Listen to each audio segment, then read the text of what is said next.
everyone, it's Mobile Man Dan here with Cool Smartphone in a very wet, windy Torquay with a cold, but bringing you a quick impressions video of a device I've been using for the last couple of weeks. This is the BlackBerry Key2 LE. Now, as you can see at the end, it has the LE, which I imagine stands for Light Edition. This is basically a cut down version of the original Key2, which I reviewed quite recently. It's not an unboxing because you don't want to see what's in the box. It's pretty standard for a smartphone. The back of it's just got the key specs and it's a box. So, not going to worry about an unboxing. This is what you want to see. This is the actual Key2 LE device itself. Pretty much a BlackBerry, as you can see, thanks to the keyboard. Very impressed so far. Again, this is not my full review. My full review is now on Cool Smartphone. This is just my initial impressions using this for the last couple of weeks. Looking at the display, very nice 4.5 inch display, the same one seen on the original Key2. It does have the strange 3:2 aspect ratio, so when you're watching videos, which I will try and get up a quick sample video to show you what I mean. Let's do a quick search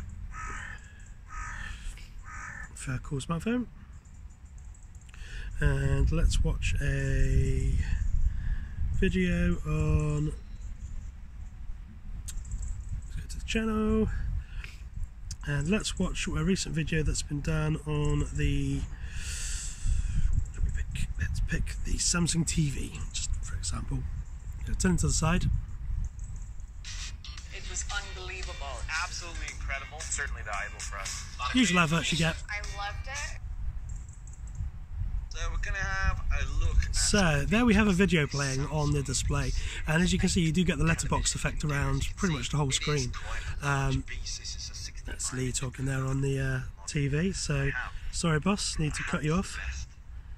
There you go. So you see there's a letterbox effect around the whole display, mainly because when you are using this phone, you do get the 3 capacitive keys seen on the original Key2.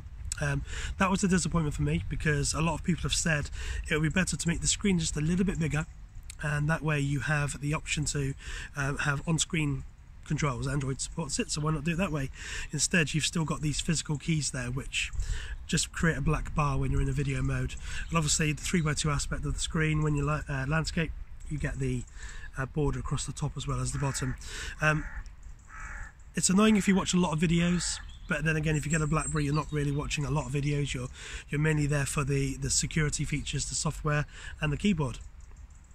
So, mentioned about the screen, front-facing camera, 8 megapixel. It's okay. It's nothing fantastic. It takes pretty decent selfies and videos as long as you've got decent lighting. Today, not included, which is, it's okay, because you're not going to use it for your professional camera. It's not going to be in the same league as like the P20 and the OnePlus devices. But the good thing about this phone, which is the price, and I'll talk about the price at the very end.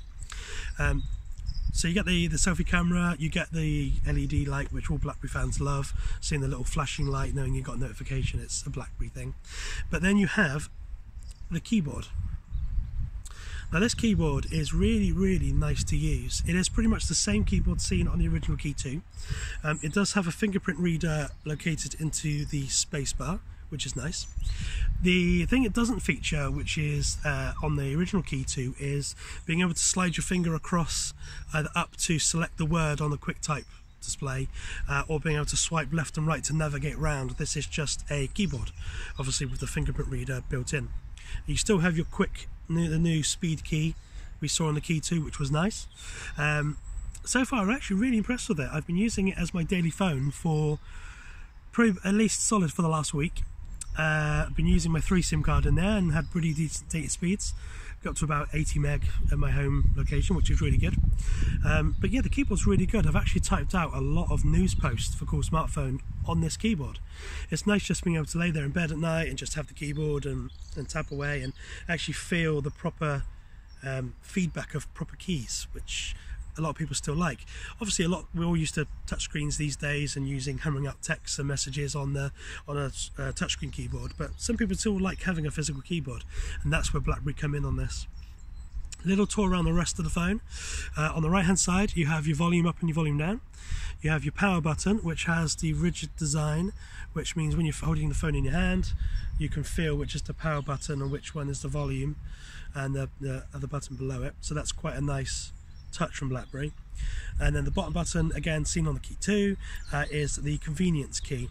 Now, a convenience key lets you associate it to a specific app, contact. It does let you map it to the Google Assistant. So I now, on my phone, when I want to use the Google Assistant, just tap this convenience key and up comes the Google Assistant. Really, really handy. Allows me to quickly talk to the assistant, set my alarms to wake up in the morning, reminders for different things, find out what the weather is before I come out and shoot a video in bad weather. But really, really handy having one touch quick access to the Google Assistant. You can hold onto the capacitive touch key if you want, but I found it personally better just to map the convenience key, but you can do whichever key you find best. On the top you have a headphone jack. So BlackBerry have kept the 3.5mm headphone jack, which is nice to see because I'm still carrying a pair of headphones out with me. I'm still trying to sort out a pair of Bluetooth headphones I like using daily, so I still keep a headset in my pocket, and the amount of times I've brought a phone out, I forgot to bring my headset or an adapter, it's been an absolute nightmare. This, having a normal 3.5 headphone jack and my headphones in my pocket, means I can always listen to YouTube or music or anything I want on the move. One of the microphones on top for noise cancellation, you see on all phones these days. Looking at the left side, you have just the SIM tray. Now, the SIM tray holds a micro SD card if you want to expand your storage, and it also holds the nano SIM card. Speaking of storage, you get 32 gig of on-build storage with 4 gig of RAM, which is the version I got. I got the single SIM here, which is the one we will see here in the UK, which actually has launched today on the 15th. So if you want to pick one up now, you can visit, I think it's a couple of online stores, including BlackBerry's online store, and you can buy one of these for yourself. Again, I will mention the price at the end. It has a 8-megapixel front-facing camera.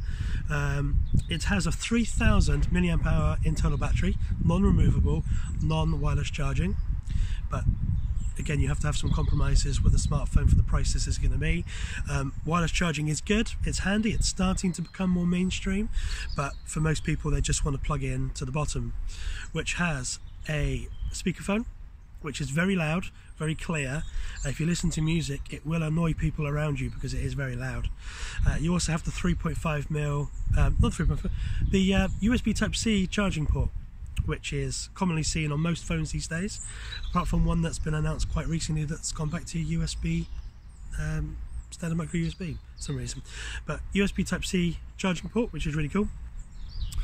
So you have LTE Cat 6, which isn't going to mean a lot to a lot of people.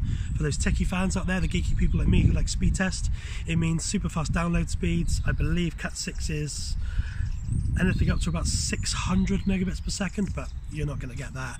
I got around 70 to 80, was very, very impressed with it. And on a smartphone for work and for personal use, this was plenty enough. It has an octa-core 64-bit processor. It's a Snapdragon 636, so it's not one of their blazing fast, top-of-the-line ones. But then again, BlackBerry don't have this on, not necessarily processor performance, it's reliability, it's software, its security is their main thing, and it's their keyboard. And to be honest, using this day to day, I had no problems with it at all. I used games on it, I used Pokemon Go. I didn't try any really heavy things like Fortnite, because I don't think it'll be supported on this, but most of the games I played were actually pretty decent on this. I had no problems using this at all. And again, if you're going to be buying a BlackBerry, you're not going to be into it for your games, you're going to be into it for your security, you're going to be into it for that amazing keyboard, the amazing battery life, and just the BlackBerry name, really. That's the main specs covered off, really, apart from the back. So at the back, it's plastic. It's quite a nice soft touch feel to it. It has the BlackBerry logo. I'm not sure if you can see this kind of effect it has on the back, across the whole back. Really, really nice. Has obviously the BlackBerry logo on the back. It has the dual camera, and you have the dual LED and the dual camera. Now, the dual camera on this one is a 13 megapixel main camera with a 5 megapixel depth sensor. So that's what allows you to use the fancy, as you're taking photos of things, the bokeh photos. So as you're taking a picture, it keeps your subject in focus and blurs the background behind them. Creates some quite nice shots. I've got some sample photos over on Cool Smartphone's review, which is below or above, whichever way you're looking at this. Take a look at them. The quality of the camera is decent. You need good lighting. Anything below good sunlight and you're going to start getting problems. The sensor size isn't that big, so you're going to start finding a lot of noise. I sometimes even had the blurry photo when I'm using, when it was a bit overcast like this. I tried to get a photo of, you'll see the Halloween skeleton hanging up. Tried to take a picture of it and it still came out a bit blurry, which is annoying. But some of the photos come out really decent. The bokeh photos do look really cool. When it gets it right, you'll see some of the samples below. It gets it perfect on an item close-up. I think it's like a lamppost or something.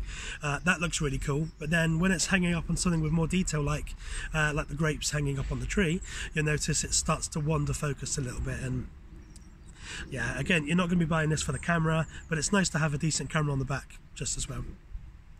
But this is 11 minutes in. I'm going to stop rambling on about the phone. It's good. The price. So the original Key2 sets you back around about £500 to £550. What will the Key2 LE cost you? £350. A lot cheaper for not a lot of compromise. So if you're into your BlackBerry phones, you want a good screen, you want that BlackBerry keyboard, which is really cool, you want a decent camera, you want really good battery life, and you want security and software from a well-known company who obviously security is really key, no pun intended, then the Key2 LE is a fantastic choice to go for. 350 quid SIM free, that paired up with a pay-as-you-go SIM or a SIM only, perfect pricing in the UK really. You're going to save yourself a lot of money over the original Key2. You're not going to lose a lot. Power-wise, it's plenty. The battery life is plenty.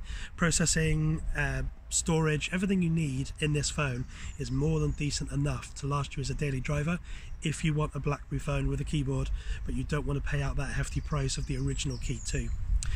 So the colours it's available in. This is the slate version I got. Looks really nice. It's like a black slate with a metal frame to it, which is really cool.